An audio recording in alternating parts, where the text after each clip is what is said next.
जब जब भी हम याद करेंगे आरक्षण को हिंदुस्तान के इतिहास में, तो हमें दो महान विभूतियां याद आएंगी। एक तो बाबा साहब भीमराव अम्बेडकर, और उसके बाद अगर कोई नाम लिया जाएगा और अगर मैं कोई इतिहासकार होगा तो मैं अगले स्वर्णिम बनने पर कर्नल किरोड़ी सिंह बैसले का नाम दर्ज करता। आंदोलन किया, धरना किया, आरक्षण की मांग को लेकर पुलिस ने कहा कि इस धरने पे से आपको उठना होगा। उत्तर दिया, मुझे हटाने की तो दो ही तरीके हैं, या तो आरक्षण दे दो या मेरे सीने में गोली है। वो एक ऐसे नेता थे जो साहस से लड़ते थे, जिसको ठीक मानते थे उस पर अड़ते थे, सबको अपने साथ जोड़ लेते थे और विजय प्राप्त करते थे। ये एक संयोग है,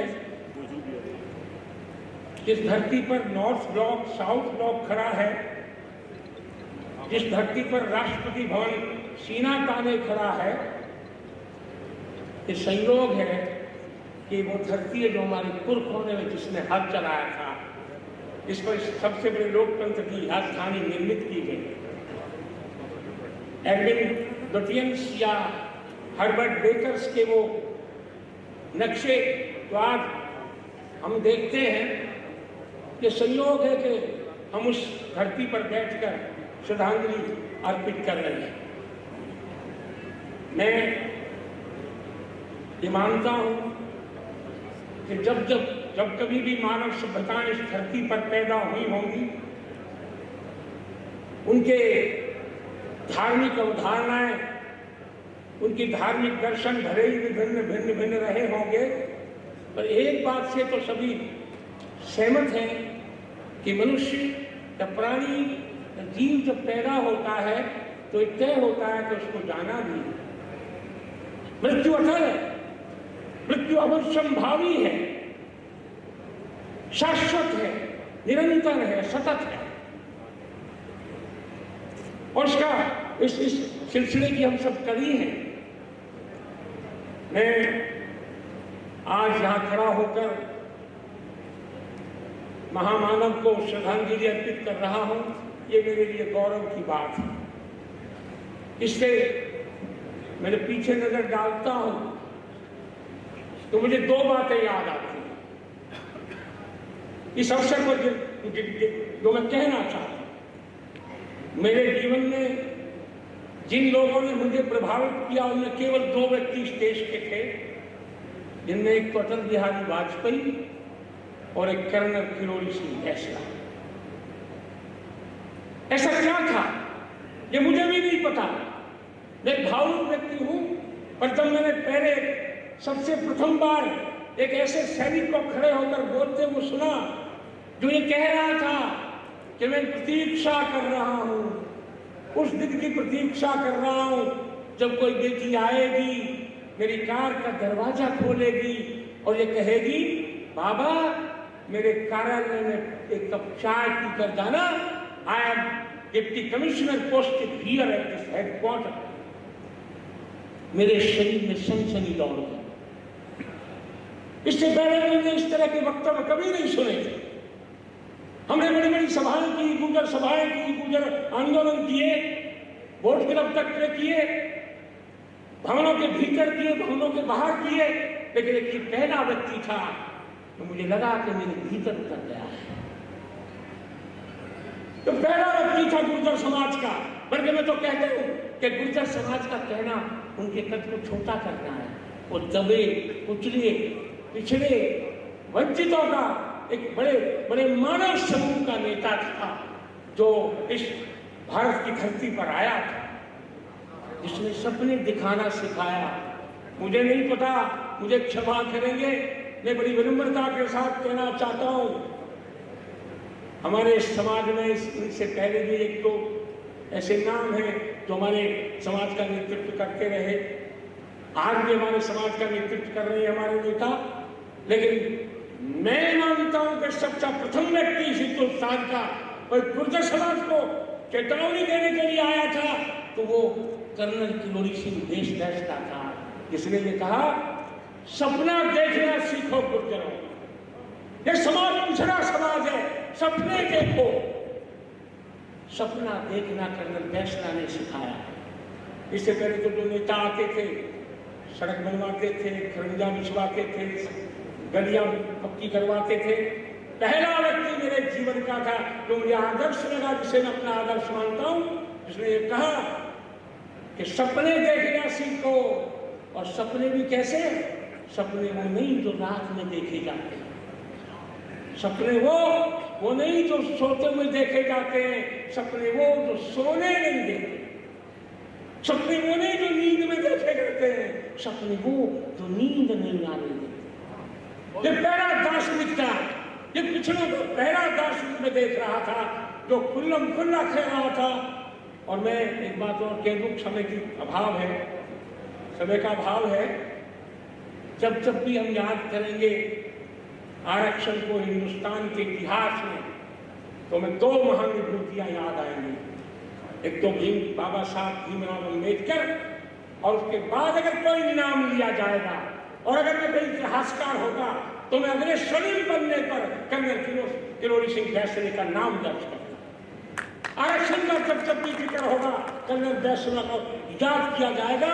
दूसरा, एक ऐसे महान व्यक्ति को जिसने सपने देखने नहीं सिखाए, जिसने इस पूरे राष्ट्र को उद्वेलित कर दिया, पूरे राष्ट्र को खड़ा कर दिया। और आज मैं तो पर अपने हाथ में नहीं है, अपने वश में नहीं है, मृत्यु का आना होता है। वो आई और अपने क्रूर हाथों से हमारे इस महामानव को लेकर चली गई। मैं दो लाइनें कह के अपनी बात समाप्त करता हूं। जब महात्मा गांधी का दुखद अंत हुआ तो एल्बर्ट आइंस्टाइन से किसी ने पूछा, एल्बर्ट आइंस्टाइन महान वैज्ञानिक हुए, पूछा कि आप क्या कहना चाहते हैं? तो उन्होंने कहा, मैं ये कहना चाहता हूं कि generations to come will scarcely believe that such a man in flesh and blood walked upon this planet. आने वाली नस्लें यकीन नहीं करेंगी कि कर्नल किरोड़ी सिंह बैसला हाड़ मास का कोई व्यक्ति था जो इस धरती पर विचरण करता था, इस धरती पर कभी आया भी था।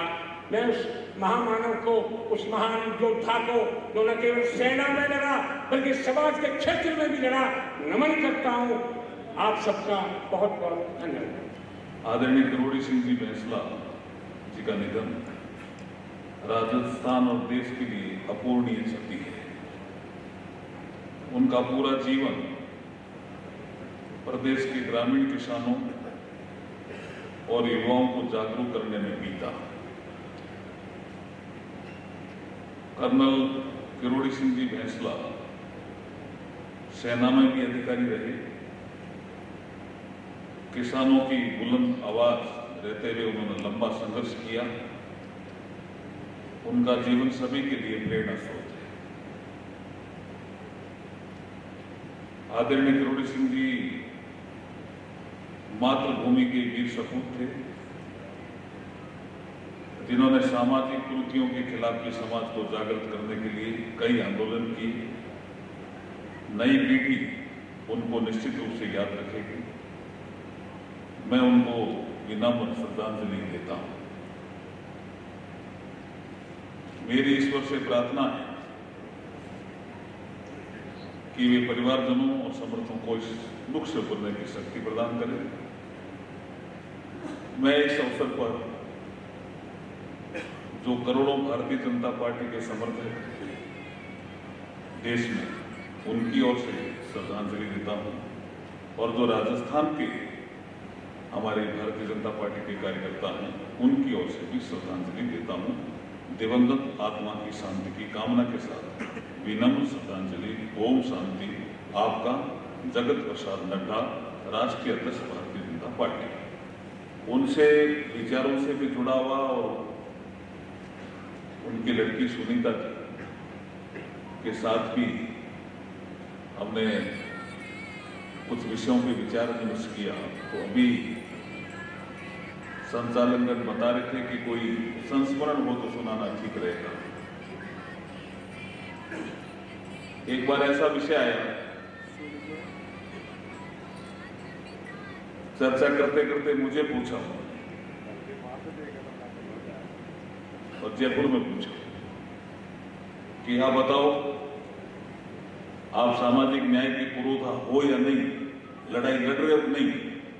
हमने कहा लड़ रहे हैं, तो मैं भी सामाजिक न्याय की ही लड़ाई लड़ रहा हूं। तो ये बात मेरे अंदर तक पहुंच गई कि सामाजिक न्याय की लड़ाई बाबा साहब अम्बेडकर से लेकर के बहुत लोगों ने लड़ी और उस लड़ाई में उनका भी योगदान बहुत महत्वपूर्ण है। कर्नल किरोड़ी सिंह जी बेसला जी, गांव में जब मैं जाता हूं, अभी मेरा करौली का दौरा हुआ, तो वहां गांव के लोगों ने मैंने आपके बारे में पूछा, सुनीता जी के बारे में पूछा, आज जयपुर आ गए थे, तो गांव का एक लड़का मुझे बुला और उन्होंने कहा कि एक बहुत बड़ा काम कर गए योग संस्था के माध्यम से, जो ग्रामीण अंचल के वो लड़के कोचिंग लेने में कतराते हैं, फाइनेंशियल प्रॉब्लम से परेशान होते हैं, उनको ये योग संस्था जो फाउंडेशन बनाया है कर्नल किरोड़ी सिंह जी बेसला की प्रेरणा से, और उनके परिवार के लोग हुकम सिंह जी या विजय सिंह जी या सुनीता जी संचालित करते हैं। मुझे लगता है कि एक बहुत बड़ा काम, लाखों लोग प्रेरणा लेंगे